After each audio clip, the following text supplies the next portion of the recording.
नमस्कार प्रिय विद्यार्थियों, मैं डी.आर. सारण और आप देख रहे हैं उत्थान एजुकेशन।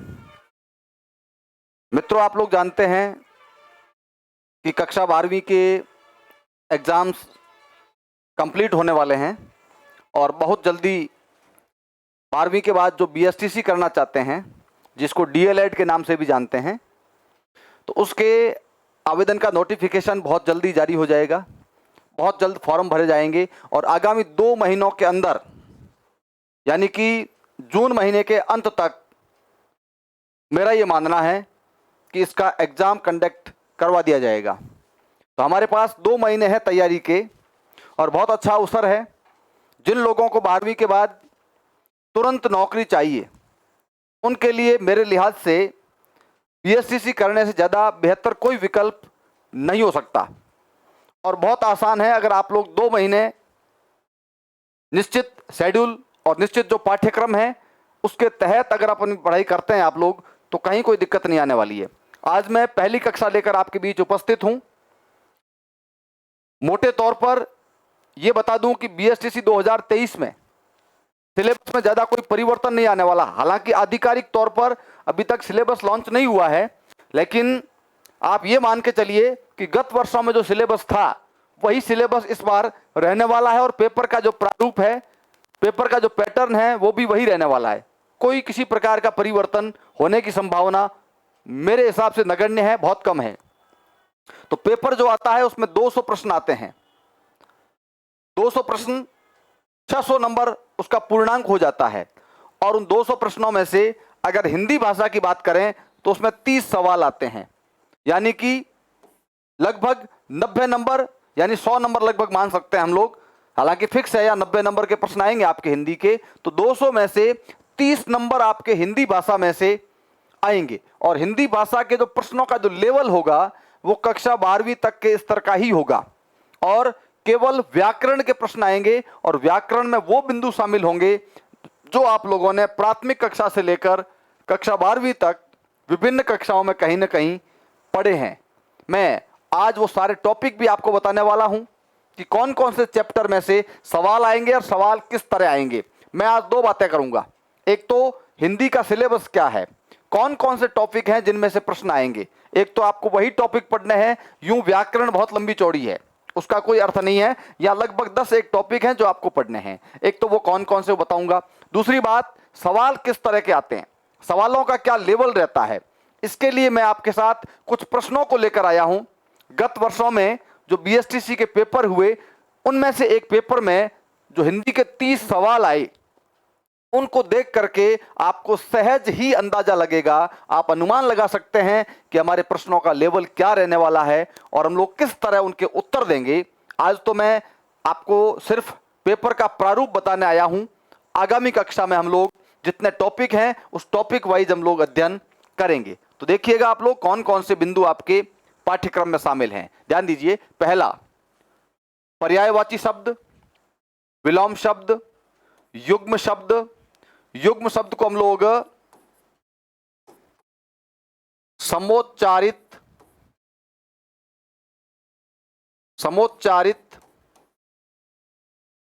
भिन्नार्थक शब्द भी कहते हैं, यानी जिनका उच्चारण लगभग समान होता है लेकिन अर्थ उनके भिन्न भिन्न होते हैं।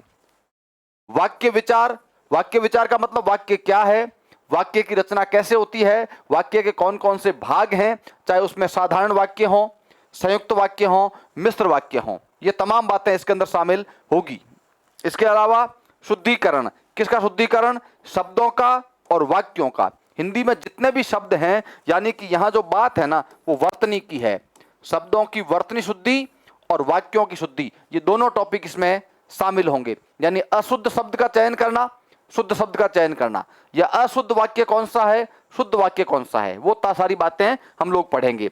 इसके बाद मुहावरे और कहावतें, या कहावतों को हम लोग लोकोक्ति भी कहते हैं। तो कुछ तो ये टॉपिक हैं, ठीक है। इसके अलावा 4 बड़े टॉपिक हैं आपके: संधि, समास, उपसर्ग, प्रत्यय और वाक्यांश के लिए एक शब्द।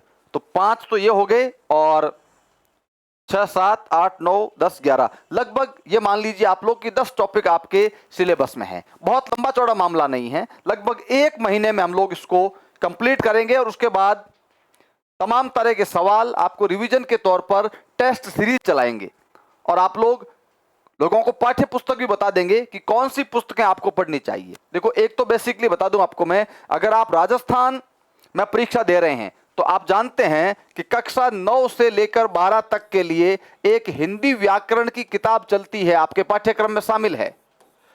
और जिन लोगों ने इस बार परीक्षा दी है उन सब के पास ये पुस्तक होगी। ये आपकी हिंदी व्याकरण का आधार है।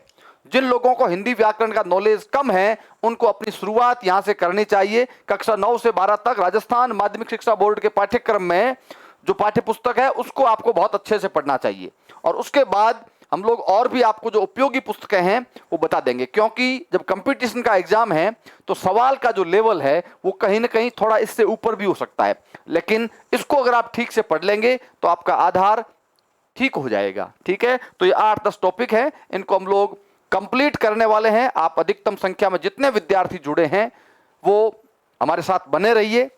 हम आपको ये उम्मीद दिला सकते हैं या आपको भरोसा दिला सकते हैं कि हम आपको बेहतरीन तैयारी करवाएंगे और आपके सिलेक्शन भी श्योर होगा, इसमें कोई दो राय नहीं है। तो मैं आज चर्चा ये करूंगा, ये बिंदु आप लोग नोट कर लेना, और जो लोग तैयारी करना चाहते हैं उनके पास जो भी व्याकरण की पुस्तक उपलब्ध है उनमें से इन बिंदुओं को उनको पढ़ना है।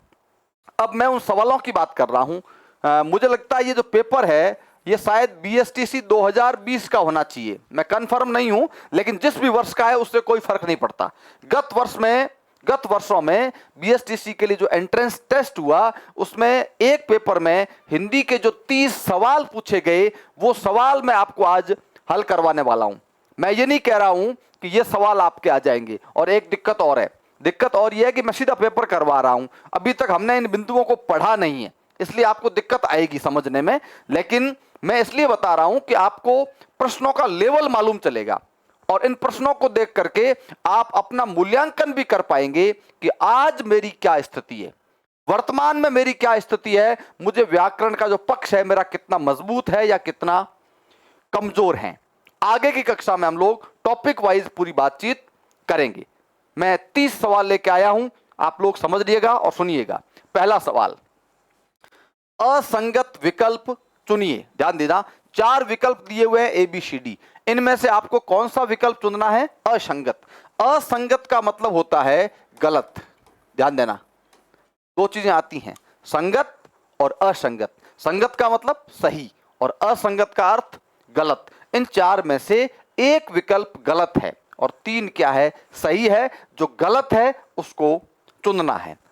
शब्दों का विश्लेषण किया है, देखो आप लोग, अभि, नी, आस, अभिन्यास। अब आप लोगों को अगर संधि की जानकारी है, आपको अगर उपसर्ग की जानकारी है तब तो कोई दिक्कत नहीं है, लेकिन जानकारी तो हम लोग पूरा चैप्टर पढ़ेंगे तब बताएंगे। एक बार आप सुन लीजिए, अभि, नी और आस ये न्यास बनेगा यण संधि से, और अभिन्यास ये तो बिल्कुल सही है।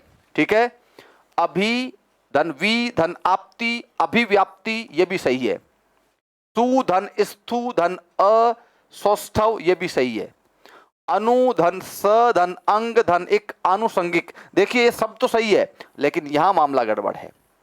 यहां ये अलग अलग नहीं होंगे, अनु धन संग ये होगा, समझ रहे हो ना? तो ये तीनों सही हैं, लेकिन यहां मामला गड़बड़ है। आपको कहा था कि असंगत विकल्प चुनना है, तो असंगत विकल्प कौन सा है? ये है, यानी ये स और अंग दोनों अलग अलग नहीं है। अनु धन संग धन इक ये होगा ऐसे, अनु धन संग और इक ये बनेगा आनुषंगिक। ठीक है, तो ये विकल्प सही होगा। अगला, रामायण शब्द में प्रयुक्त प्रत्यय कौन सा है? रामायण शब्द में कौन सा प्रत्यय प्रयुक्त हुआ है? देखिए, रामायण का अगर संधि विच्छेद करें तो ये होता है राम धन अयन। अब राम तो है वो मूल शब्द है, राम क्या है? मूल शब्द, और अयन क्या है? अयन प्रत्यय है। तो कौन सा प्रत्यय हुआ इसमें? अयन। देखिए, आयन नहीं है, यन भी नहीं है, ये भी नहीं है, अयन प्रत्यय है। बहुत सिंपल है, समझ रहे हैं आप लोग? अगली बात, निम्न में से कौन सा शब्द निशंक का पर्यायवाची नहीं है? ध्यान देना, आपको यह कहा शब्द दिया निशंक। निशंक का मतलब होता है, निश एक उपसर्ग है और निश का मतलब होता है नहीं, और शंक का मतलब होता है शंका। शंका मतलब किसी प्रकार का भय, कोई डर, कोई संकोच नहीं होना। निशंक, आप निशंक होकर जाइए, बिना किसी भय के, बिना किसी संकोच किए। उसका इसका पर्यायवाची कौन सा नहीं है? यहां 4 शब्द दिए हुए हैं, 4 में से 3 ऐसे हैं जो इसके पर्यायवाची हैं। पर्यायवाची का मतलब उनका अर्थ समान है, लेकिन एक शब्द ऐसा है जो इसका पर्यायवाची नहीं है। और पर्यायवाची नहीं है इसका मतलब यह हुआ कि उसका अर्थ उससे भिन्न है। देखिए आप लोग, सुरक्षित, निर्भय, निश्चित, निश्चिंत लिखना चाहिए आपको, निश्चिंत और निसंग। देखिए ये इसका पर्यायवाची है। निशंक का मतलब सुरक्षित भी होता है, निसंग का मतलब निर्भय भी होता है, निश्चिंत भी होता है, लेकिन निसंग नहीं होता, इसलिए ये इसका पर्यायवाची नहीं है। निसंग का मतलब हो सकता है अकेला। क्या हो सकता है? अकेला, जिसके कोई साथ नहीं हो वो अकेला होता है। इसलिए ये 3 शब्द इसके पर्यायवाची हैं, जबकि निसंग शब्द है वो इसका पर्यायवाची नहीं है। अब पर्यायवाची की बहुत सीधी सीधी बात है, पर्यायवाची, विलोम शब्द, ये सब तो आपको याद करने पड़ेंगे, और जितने आप याद करोगे उतने ही कम है, जितने अधिक याद करोगे उतना फायदा है। नेक्स्ट क्वेश्चन है, बैठ गए तरु छाया में पंक्ति में रेखांकित शब्द का शुद्ध रूप कौन सा है? देखिए यहां पर रेखांकित हुआ नहीं, लेकिन यह शब्द है रेखांकित, तरु छाया। ध्यान देना, तरु धन छाया, ये इसकी संधि करेंगे ना हम लोग। अब संधि पढ़ेंगे तब आपको पता चलेगा। इनके बीच में ये च का आगम हो जाता है, च का आगम, यानी इसको हम लोग कहते हैं चागम। संधि में एक नियम चलता है चागम। चागम का मतलब च का आगम, इन दोनों के बीच आधे च का आगम हो जाएगा, तो ये शब्द क्या बनेगा? शब्द बनेगा तरु छाया।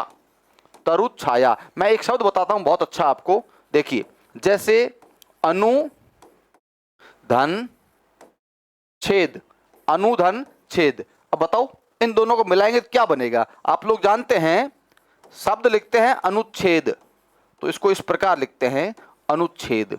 जिस प्रकार यहां च का आगम हो रहा है वैसे ही यहां पर भी च का आगम होता है। तो तरु छाया, चाहे अनुच्छेद की बात करें, ऐसा ही एक शब्द और है जैसे विच्छेद। विच्छेद, इसमें भी ये च का आगम हुआ है, इसका संधि विच्छेद जो होता है ना वो ये होता है विधन छेद। तो ऐसे कुछ शब्द हैं जिनके बीच आधे च का आगम होता है, तो तरु छाया शब्द है वो सही इस प्रकार होगा। अब आप देख लो इसमें से, देखो आप, तरु छाया ये तो गलत है, ये भी गलत है। अब ये दोनों देखो एक ही है, तरु छाया, ये दोनों ही सही हैं, समान लिख दिए यहां पर, कोई बात नहीं, लेकिन आपको ये ध्यान रखना है कि तरु छाया शब्द का सही रूप जो होता है वो ये होता है। तो अनुच्छेद, विच्छेद, तरु छाया, इनको ध्यान में रखना है। अगला है, प्रसिद्ध उपन्यास गोदान के लेखक कौन है? अब ये कोई व्याकरण का प्रश्न नहीं है, ये आपके नॉलेज का प्रश्न है। गोदान एक उपन्यास है। गोदान क्या है? गोदान एक उपन्यास है। इस उपन्यास के लेखक कौन है? तो मुंशी प्रेमचंद है। मुंशी प्रेमचंद ने उपन्यास लिखा है गोदान। ठीक है, तो ये तो आपके नॉलेज का प्रश्न है, इसमें व्याकरण का कोई तुक नहीं है। अगला सवाल है, यदि मन लगाकर काम करोगे तो सफलता मिलेगी, ये वाक्य का कौन सा प्रकार है? साधारण वाक्य है, मिश्र वाक्य है, संयुक्त वाक्य है, या सभी तीनों है? अभी देखो सभी तीनों का तो कोई मतलब ही नहीं है, वाक्य का प्रकार तो इनमें एक ही होगा। ऐसा तो है नहीं कि ये वाक्य साधारण भी है, ये संयुक्त भी है, मिश्र भी है। हालांकि पूरी बात तो हम लोग वाक्य विचार पढ़ेंगे तब आपको मालूम चलेगा कि साधारण, संयुक्त और मिश्र में क्या क्या होता है। लेकिन सीधे तौर पर अगर बात करें कि 2 ऐसे वाक्य होते हैं जो आपस में रिलेटेड होते हैं, और सबसे बड़ी बात यह है कि इसमें एक वाक्य प्रधान होता है और एक वाक्य आश्रित होता है। एक प्रधान का मतलब मुख्य वाक्य होता है, और दूसरा उस वाक्य से जुड़ा हुआ, उससे संबंधित या उस पर आश्रित वाक्य होता है, तो उसको मिश्र वाक्य कहते हैं। देखिए यहां 2 वाक्य हैं, मन लगाकर काम करोगे तो सफलता प्राप्त करोगे। तो मेहनत, मन लगाकर काम करना और सफलता प्राप्त करना, ये दो उपवाक्य हैं, दो उपवाक्य हैं, दोनों आपस में आश्रित है। आश्रित इसलिए है कि सफलता कब प्राप्त करोगे, जब मेहनत से काम करोगे या मन लगाकर काम करोगे। तो इस प्रकार का जो वाक्य होता है वो मिश्र वाक्य कहलाता है। मिश्र और संयुक्त ये दोनों एक दूसरे के बहुत निकट हैं और बहुत हद तक आपको कंफ्यूज करते हैं, लेकिन हम लोग पूरा जब टॉपिक पढ़ेंगे तो इस बात को हम लोग क्लियर करेंगे। तो फिलहाल आप समझ लीजिए कि ये वाक्य जो है वो मिश्र वाक्य है। मिश्र वाक्य भी कहते हैं या इसको हम मिश्रित वाक्य भी कहते हैं। मिश्र या मिश्रित एक ही बात है। अगला है, निम्न में से तत्पुरुष समास का उदाहरण है। अब आप लोगों ने समास पढ़े हैं या नहीं पढ़े मुझे नहीं मालूम, लेकिन तत्पुरुष समास में सामान्यतः विभक्ति चिन्हों का लोप होता है। हम जानते हैं कि कर्म तत्पुरुष, करण तत्पुरुष, अपादान तत्पुरुष, संप्रदान तत्पुरुष, अधिकरण तत्पुरुष और संबंध तत्पुरुष, ये तत्पुरुष के मुख्य मुख्य भेद हैं। ठीक है ना। उदाहरणों को देखिए आप लोग, आशातीत, यथाशक्ति, प्रतिदिन, आमरण। अब एक बात बता दूं आपको, इसका अगर हम लोग करें संधि विच्छेद तो यह होता है आशा धन अतीत, यानी आशा से अतीत। अतीत का मतलब होता है अधिक कह सकते हैं, या आशा से परे, यानी या ये कह सकते हैं जिसकी आशा न की गई हो, आशातीत। ठीक है। यहां पर देखो आप लोग से आ रहा है एक तो बीच में, यहां देखो यथाशक्ति में यथा या प्रति, आ, ये सभी क्या है, इन तीनों में जो प्रथम पद है, इन तीनों में जो प्रथम पद है वो एक उपसर्ग है। और प्रथम पद उपसर्ग किस में होता है, अव्ययी भाव समास में होता है। अव्ययी भाव समास में प्रथम पद, जैसे यथाशक्ति, इसका विग्रह होगा शक्ति के अनुसार, शक्ति के अनुसार। प्रतिदिन क्या होगा, प्रतिदिन का मतलब हर दिन या प्रत्येक दिन, दिन दिन। आमरण यानी मरण तक, आमरण मरण तक। तो इनमें देखिए आप लोग यथा, प्रति, आ, ये सभी उपसर्ग के रूप में प्रयोग हुए हैं। और जिस सामासिक पद में पहला पद उपसर्ग हो या कोई अव्यय पद हो तो उसको अव्ययी भाव समास कहते हैं। तो इन तीनों में ही अव्ययी भाव समास है, जबकि इसमें क्या है, तत्पुरुष समास का प्रयोग हुआ है। अगला, सरस का विलोम शब्द क्या है। सरस, सरस का मतलब होता है रस से भरा हुआ या रस सहित, रस सहित। जिसमें रस है वो सरस कहलाता है, और जिसमें रस नहीं हो वो क्या कहलाता है, वो नीरस कहलाता है। इसका संधि विच्छेद ये होता है निर्धन रस, निर्धन रस, नीरस, यानी जिसमें रस नहीं हो उसको नीरस कहते हैं। तो सरस और इसका होता है नीरस। बाकी दुर्गम का तो सुगम होता है, बाकी सबका अलग अलग होता है। सजल, निर्जल का सजल होता है, सबका अलग अलग है। सरस का विलोम शब्द होगा नीरस, जिसमें रस नहीं हो। सोने में सुगंध, ये एक मुहावरा है, और इस मुहावरे का सही अर्थ क्या होगा। सोने में सुगंध भी होता है, या इसको कई बार ऐसे भी कहते हैं सोने में सुहागा, सोने में सुहागा या सोने में सुगंध होना। अब इसका मुहावरे का अर्थ क्या है, देखो ऑप्शन दिया है, सुगंध युक्त आभूषण। इसका तो कोई मतलब नहीं है, आभूषणम सुगंध नहीं होती कभी भी। सुंदर आभूषण, ये भी इसका अर्थ नहीं है। सुंदर वस्तु में और गुण होना और सुगंधित सोना, सोने में सुगंध नहीं होती। देखो इसका अर्थ बताऊं मैं आपको, सोना बहुत सुंदर है, इसलिए सोना इतना महंगा है, लोग इतने महंगे भाव में भी सोने को खरीदते हैं, तो उसका कारण है सोने की सुंदरता। लेकिन सोने में एक कमी है, कमी यह है कि सुंदर तो है लेकिन उसमें क्या नहीं है, सुगंध नहीं है। लोग कहते हैं कि सोने में अगर सुगंध होती तो शायद सोने की कीमत और ज्यादा बढ़ती। तो इसका मतलब यह होता है कि कोई मनुष्य होता है ना, कोई मनुष्य या कोई वस्तु है, कोई चीज है, वो बहुत अच्छी है लेकिन उसमें भी कोई न कोई कमी होती है। और हम लोग कई बार कहते हैं कि इस व्यक्ति में अगर यह बात होती तो सोने में सुगंध होती। सोने में सुगंध का मतलब जो अच्छी वस्तु है उसमें और ज्यादा गुण होना।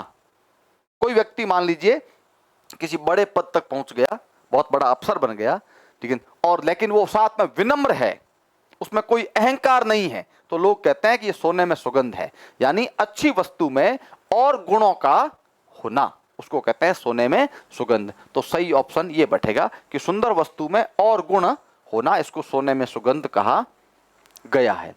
अगला है अग्नि का पर्याय नहीं है। अग्नि का मतलब होता है आग, और इनमें से कौन सा शब्द आग का पर्यायवाची नहीं है? यानी 3 शब्द ऐसे हैं जो आग के पर्यायवाची हैं और एक शब्द ऐसा है जो आग का पर्यायवाची नहीं है। देखिए आप लोग, मयूख, पावक, ये सब थोड़ा गलत लिखा हुआ है, इसको इस प्रकार लिखना चाहिए, वहनी, इस प्रकार लिखा जाएगा। कृषाणु, देखिए कृषाणु आग का पर्यायवाची है, वहनी आग का पर्यायवाची है, और पावक भी आग का पर्यायवाची है, लेकिन मयूख नहीं है। मयूख जो है ना, ये किरण, सूर्य की किरण होती है ना, किरण, उस किरण का पर्यायवाची है। किरण, सूर्य की किरण आती है, किरण का पर्यायवाची है मयूख। मयूख का मतलब अग्नि नहीं होता, ठीक है, और बाकी तीनों अग्नि के पर्यायवाची हैं। आपको पूछा अग्नि का पर्यायवाची कौन सा नहीं है, तो मयूख नहीं है। निम्न में से कौन सा समस्त पद मध्यम पद लोपी तत्पुरुष का उदाहरण नहीं है? देखो सवाल यह है कि उदाहरण नहीं है।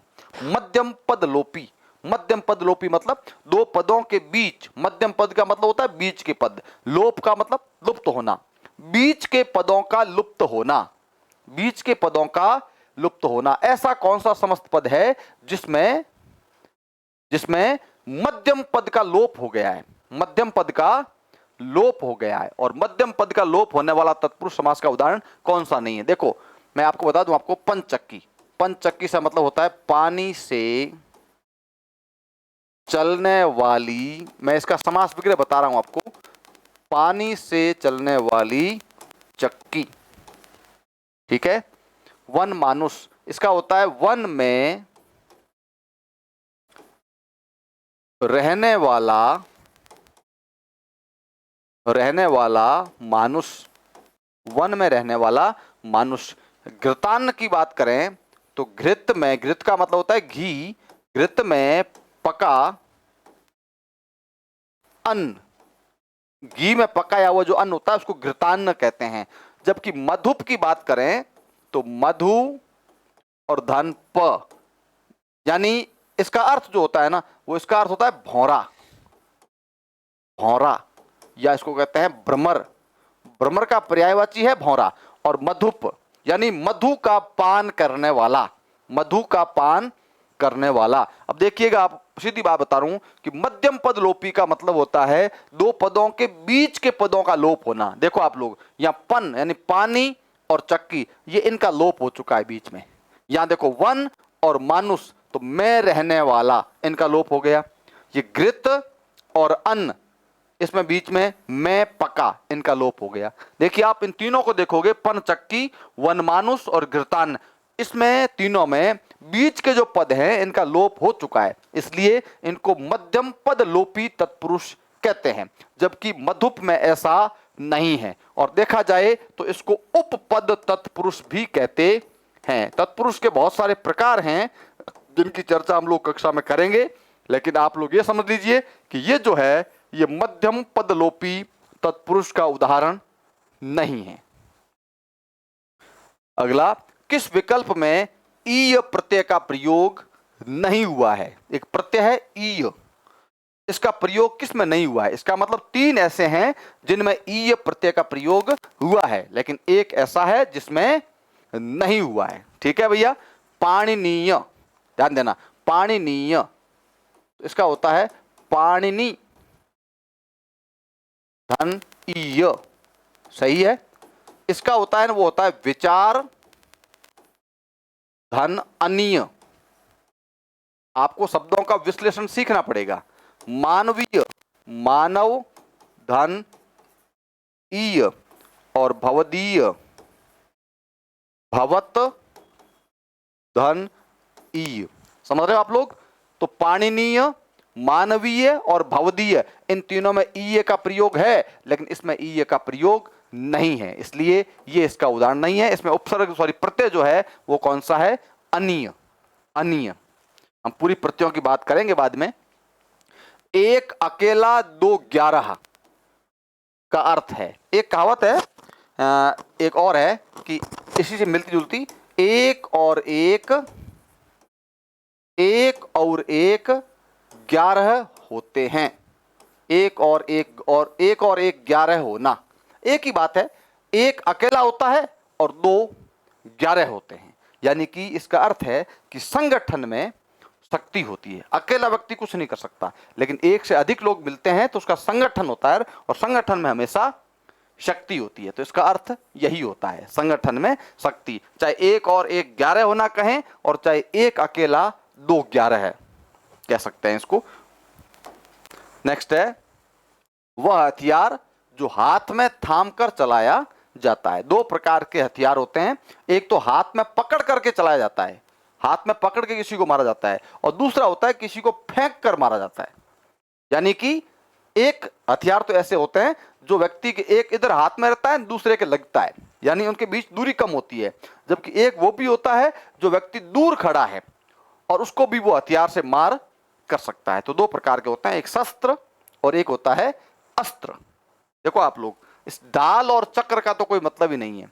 शस्त्र और अस्त्र, शस्त्र जो होता है ना, वो हाथ में पकड़कर मारा जाता है। जैसे तलवार है, तलवार यूं फेंक के नहीं मारते हैं कभी भी, तलवार को पीछे से हाथ में पकड़ रखते हैं मारते समय भी। लेकिन जैसे बंदूक से किसी को गोली मार रहे हो आप लोग, ठीक है, तो बंदूक भले ही हाथ में, लेकिन गोली तो वहां चली गई।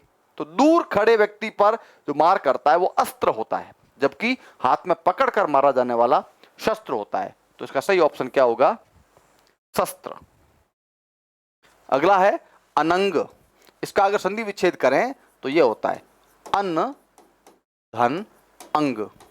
और अनंग, ध्यान देना, ये कामदेव का पर्यायवाची है। कामदेव एक देवता हैं, उनको का अनंग भी कहा जाता है। तो अनंग का शब्द का अर्थ क्या है? बिना नग का कोई मतलब नहीं, नासिका रहित या नाक का रहित कोई मतलब नहीं, बिना शरीर का ये सही है, मिथ्या ज्ञान का कोई मतलब नहीं है। अनंग का मतलब होता है जिसका कोई अंग नहीं होता, जिसका कोई शरीर नहीं होता। और शरीर नहीं होने का मतलब उसका कोई रंग रूप आकार कुछ होता ही नहीं है, जो अदृश्य होता है उसको कहते हैं अनंग। तो अनंग का अर्थ है बिना शरीर का, या इसको कह सकते हैं देह रहित। देह रहित, देह का मतलब शरीर, जिसका कोई शरीर होता ही नहीं है, उसको हम लोग अनंग कहते हैं।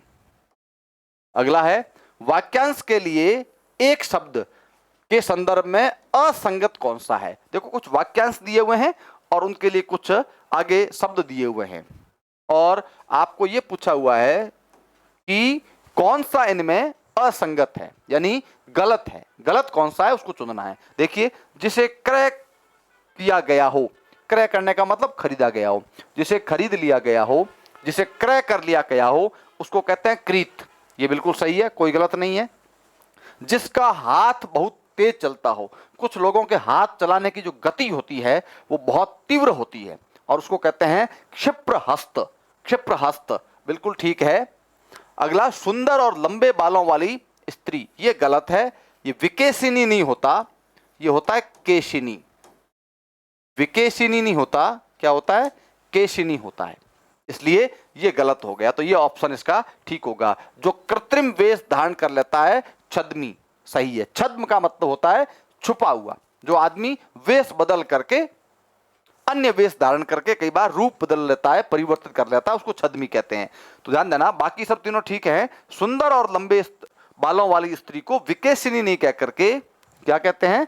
केशिनी। तो इसलिए ये विकल्प है वो असंगत है, यही सही उत्तर होगा। निम्न में से अशुद्ध वाक्य का चुनाव कीजिए। 4 वाक्य दिए गए हैं, कौन सा वाक्य अशुद्ध है? अशुद्ध को चुनने का मतलब है कि 3 वाक्य शुद्ध हैं और एक अशुद्ध है। जो अशुद्ध है उसका आपको चयन करना है। वाक्य पढ़िए कि किसी और अन्य से परामर्श लीजिए, कृपया अपना वक्तव्य, हालांकि ये शब्द गलत है, ये इस प्रकार होना चाहिए, वक्तव्य।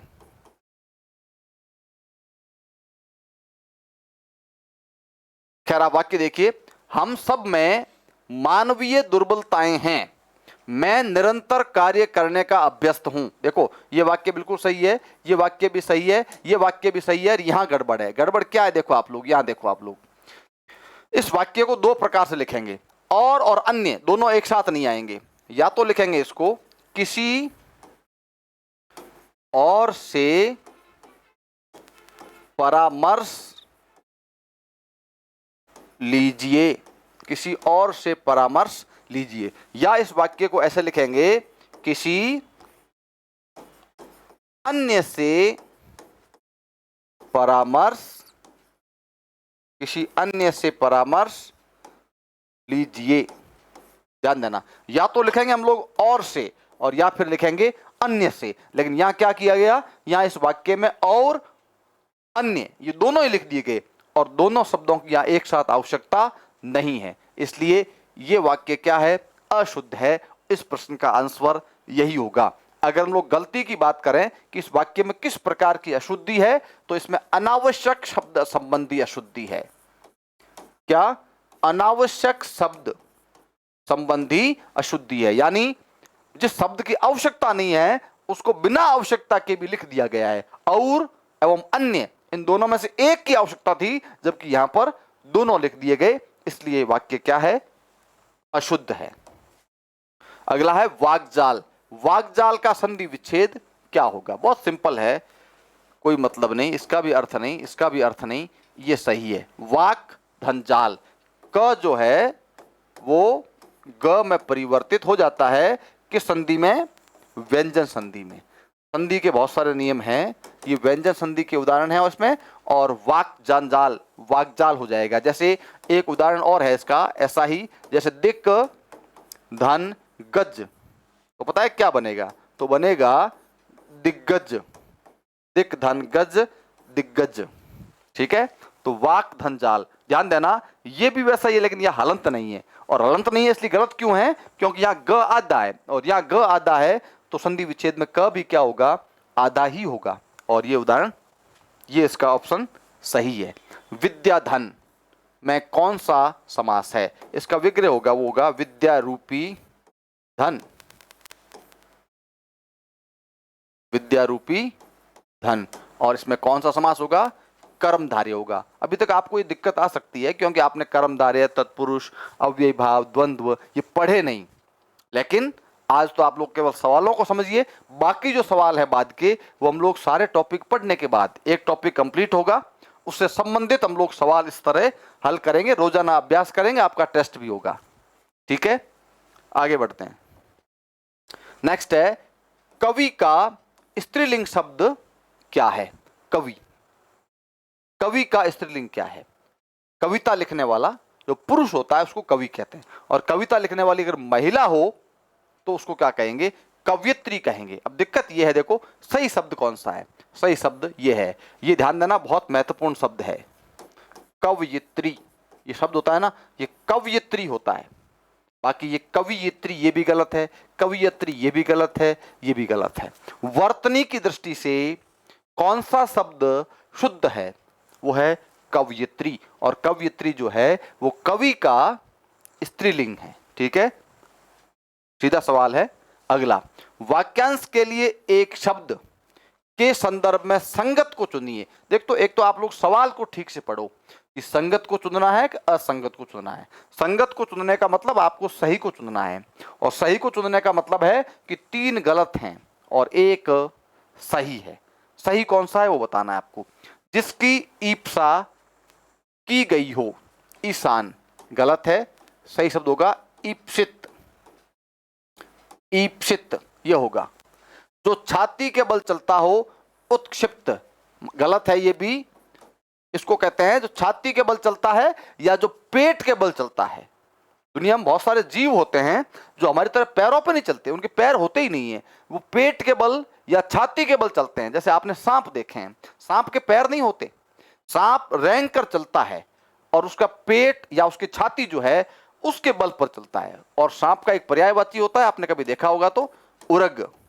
उरग, उर का मतलब हृदय, छाती भी होती है, उरग कहते हैं, और इसका अर्थ होता है वो सांप होता है, सांप या सर्प, इसलिए ये भी गलत है।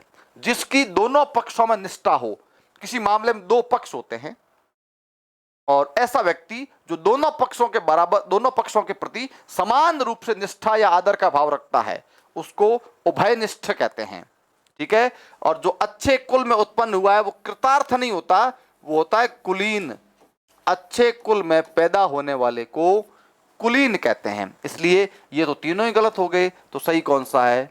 ये है। जिसकी दोनों पक्षों में निष्ठा हो उसको उभयनिष्ठ कहते हैं। बाकी तीनों गलत है तो उनका सही रूप भी देख लेना। जिसकी ईप्सा की गई हो ईप्सित होता है, जो छाती के बल चलता है उसको उरग कहते हैं, जो सांप का पर्यायवाची है, और जो अच्छे कुल में उत्पन्न हुआ हो उसको कुलीन कहते हैं। निम्न शब्दों में से किसकी वर्तनी शुद्ध है? ध्यान दीजिएगा, या 4 शब्द दिए गए हैं, इनमें से एक शब्द ऐसा है जो शुद्ध है और बाकी 3 क्या है? गलत हैं। ये शब्द बहुत कंफ्यूज करते हैं और बहुत सारी परीक्षाओं में अनेक बार पूछे गए, फिर भी लोग गलत कर देते हैं। इसलिए शब्द को ध्यान से सुनिएगा, ध्यान से देखिएगा। देखो, अनुग्रहित, अनुग्रहित, अनुग्रहित, अनुग्रहित, सही शब्द है यह। ध्यान देना, अगर अनुग्रह अनुग्रह लिखें तो अनुग्रह ये होगा, लेकिन अनुग्रहित लिखें तो अनुग्रहित ये लिखा होगा। समझ रहे बात को? ऐसा ही एक शब्द और है, जैसे एक शब्द होता है संग्रह, संग्रह, तो संग्रह से लिखते हैं, लेकिन संग्रहित लिखें तो इस प्रकार होता है संग्रहित। ऐसे कुछ शब्द हैं, ध्यान देना। तो इसमें सही शब्द है वो, एक तो देखो अनुग्रहित में र नहीं होगा, री होगा। दूसरी बात, ह की जो मात्रा है वो छोटी नहीं होगी, बड़ी होगी। अनुग्रहित ये सही है, बाकी तीनों ही गलत हैं। निम्न में से संधि के संबंध में सही विकल्प का चयन किया गया करना है। सॉरी, यहाँ 4 संधि विच्छेद दिए गए हैं, कौन सा संधि विच्छेद सही है? देखो, एक तो ऑप्शन गड़बड़ है, यहाँ पर ये विसर्ग लगाएगा, विसर्ग। परिहि धनकार, परिधनकार, परिष्कार, ठीक है भैया, ये भी ठीक है। परिधनकार, परिष्कार, ठीक है। और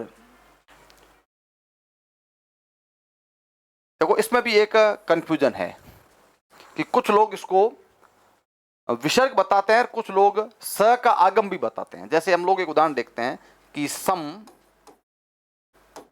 धनकार का जो बनता है वो बन जाता है संस्कार, ठीक है। इसलिए इसको भी आप छोड़ दो, कोई दिक्कत नहीं। परिधनकार लिखें तो भी ठीक है, कोई दिक्कत नहीं। कृपा धन आचार्य, कृपाचार्य बिल्कुल सही है। निधन स्थुर, निष्ठुर बिल्कुल सही है। ये गलत है।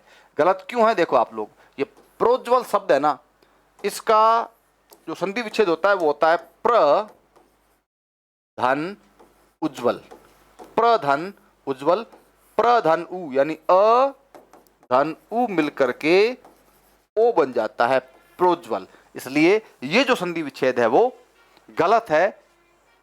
संधि के संबंध में सही विकल्प का चयन कीजिए। ये गड़बड़ है, सवाल ही गड़बड़। देखो आप लोग, आपको सही विकल्प का पूछा था, जबकि सही तो ये भी सही है, ये भी सही है, ये भी सही है, ये गलत है। इसलिए यहां पर मुझे लगता है गलत विकल्प का चयन करने का सवाल होना चाहिए। बाकी हाँ, देख लेना। इनमें से इत प्रत्यय का प्रयोग तद्धित रूप में हुआ है। देखो, 2 चीजें होती है, एक होता है कृत और एक होता है तद्धित।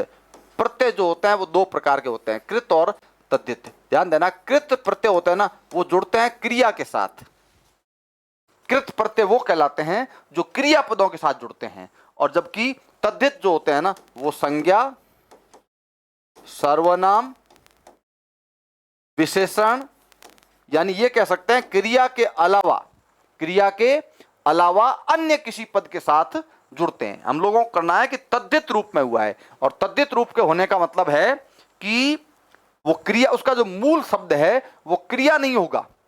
देखो आप लोग, मापित, हम जानते हैं इसमें मूल शब्द क्या है? मापना, ठीक है, मापना। लिखित की बात करें तो लिखना, लिखना। याचित की बात करें तो याचना। और ये तीनों ही क्या है? तीनों ही क्रिया है। याचना का मतलब होता है मांगना, लिखना, मापना, ये सभी क्या है? क्रियाएं हैं। और क्रियाएं हैं, इसका मतलब इन तीनों में जो प्रत्यय है ना, वो कौन सा है? कृत प्रत्यय है। जबकि इसमें दुखित में मूल शब्द क्या है? दुख। और दुख जो है वो क्रिया नहीं है, दुख क्रिया नहीं है। दुख क्या है? दुख संज्ञा है, दुख संज्ञा है। इसलिए इसमें जो प्रत्यय का प्रयोग है वो क्या है? तद्धित है। देखो मित्रों, यह चारों में ही इत प्रत्यय तो है, इत प्रत्यय का प्रयोग तो इन चारों में ही हुआ है, मापित, लिखित, याचित, दुखित, लेकिन ऊपर वाले तीन हैं उनमें मूल शब्द क्रिया है, इसलिए यहां जो इत प्रत्यय है वो कृत रूप में हुआ है, जबकि दुखित में मूल शब्द दुख है और दुख क्रिया नहीं है, दुख भाववाचक संज्ञा है, इसलिए यहां पर यह तद्धित रूप में प्रयुक्त हुआ है। सही आंसर यही होगा। अगला है अवधूत शब्द का क्या अर्थ है। अवधूत, अवधूत शब्द आपके 12वीं के पाठ्यक्रम में आया हुआ, शिरीष के फूल जो आपने पढ़ा वहां लिखा है कि शिरीष एक अद्भुत अवधूत है। अवधूत का मतलब होता है सन्यासी। अवधूत का एक अर्थ सन्यासी भी होता है, कोई तपस्वी योगी सन्यासी व्यक्ति होता है जिसको दुनियादारी से कोई मतलब नहीं, मोह माया से ऊपर उठा हुआ आदमी, उसको अवधूत कहते हैं। तो अवधूत का अर्थ होता है मस्त और फक्कड़ आदमी। फक्कड़ का मतलब फकीर आदमी, जो दुनिया में किए कराए का लेखा जोखा नहीं करता, तो दुनिया में हिसाब किताब नहीं करता, मैंने क्या खोया क्या पाया, उन बातों से उसका कोई लेना देना नहीं होता। तो मस्त और फक्कड़ जो होता है उसको अवधूत कहते हैं। निम्न में से कौन सा शब्द निरुपसर्ग से नहीं बना है, यानी यहां 4 शब्द हैं, इनमें से कौन से शब्द में निरुपसर्ग का प्रयोग नहीं हुआ है। इसकी बात करें तो देखो आप लोग, निर धन वाचन, निर्वाचन, निर का प्रयोग हुआ है। यहां बात करें तो निर धन वाह, निर का प्रयोग हुआ है। निर्मूल की बात करें तो इसमें भी निर धन मूल का प्रयोग हुआ है, लेकिन ये शब्द पूरा नहीं है, निरत शब्द है, निरत, और इसमें निर का प्रयोग नहीं हुआ है। ठीक है, तो निर्वाचन, निर्वाह और निर्मूल, इन तीनों में निर उपसर्ग का प्रयोग हुआ है, जबकि इसमें निर का प्रयोग नहीं हुआ है, इसलिए यही सही उत्तर होगा। अगला है अशुद्ध शब्द का चयन करना है। इनमें से अशुद्ध शब्द कौन सा है। देखो, एक तो ये लिखने में थोड़ी त्रुटि है, यहां पर ये पीड़ित नहीं होता, पीड़ित होता है। ये जड़मती, जड़मती नहीं होता, जड़मती होता है। योग रूढ़ में या ढ के नीचे बिंदु आएगा, ये बिंदु लगे हुए नहीं, ध्यान देना कि बिंदुओं की बात भी हम लोग करेंगे जब पढ़ेंगे तब, ठीक है ना।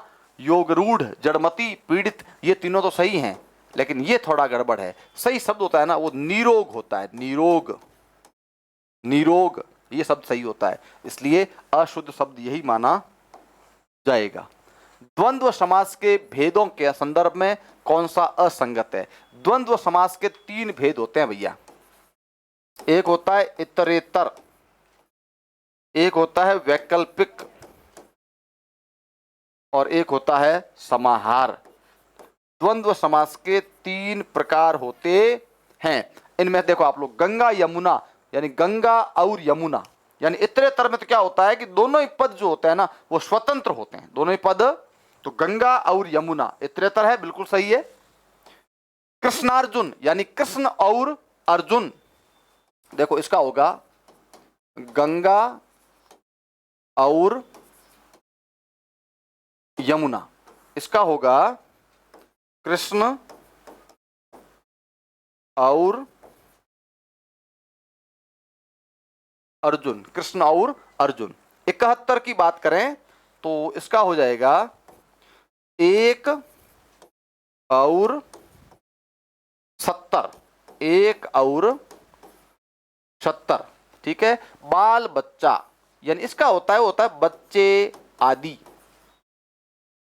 बाल बच्चे आदि, तो ये समाहार द्वंद्व है, सही है ये, ठीक है। एक, अब देखो 1 और 70, कृष्ण और अर्जुन, गंगा और यमुना, ये सारे के सारे इतरेतर के उदाहरण हैं, जबकि यहां क्या लिखा हुआ देखो आप लोग, वैकल्पिक लिखा हुआ, तो ये गलत हो गया।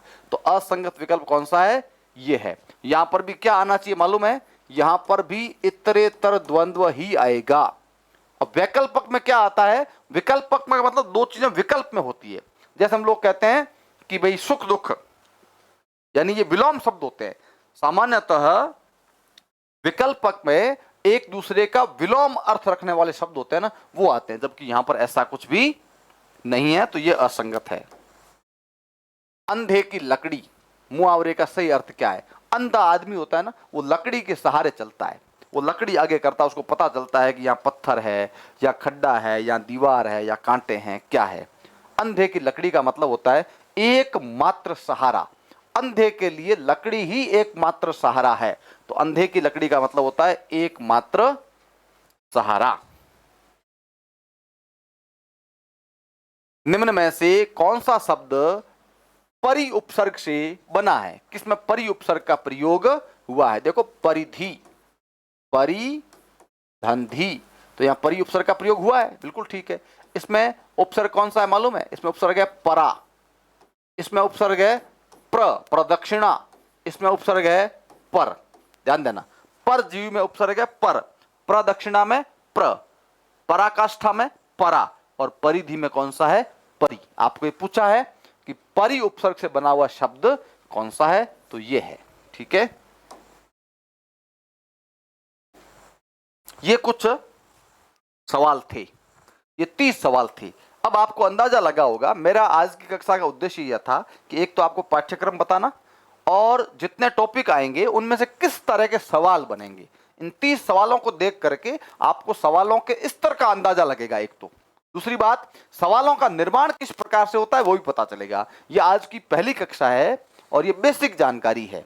इसके बाद आगे की जो कक्षाएं होगी उनमें हम लोग टॉपिक वाइज विस्तृत रूप में उसका अध्ययन करेंगे, और उसके बाद उस टॉपिक से संबंधित किस किस तरह के सवाल बन सकते हैं और सवालों को हल करते समय क्या क्या सावधानियां रखनी चाहिए, उन तमाम चर्चाओं को हम लोग करेंगे। आप लोगों को बता चुका हूं, हिंदी व्याकरण के लिए एक तो कक्षा 9वीं से 12वीं तक की जो आपके व्याकरण की जो किताब आपके सिलेबस में चलती है उसको पहले वहां से पढ़िए, शुरुआत वहां से करिए, और उसके बाद आप अच्छी पुस्तक डॉक्टर राघव प्रकाश की ला सकते हैं अगर आप लोगों को लानी है तो।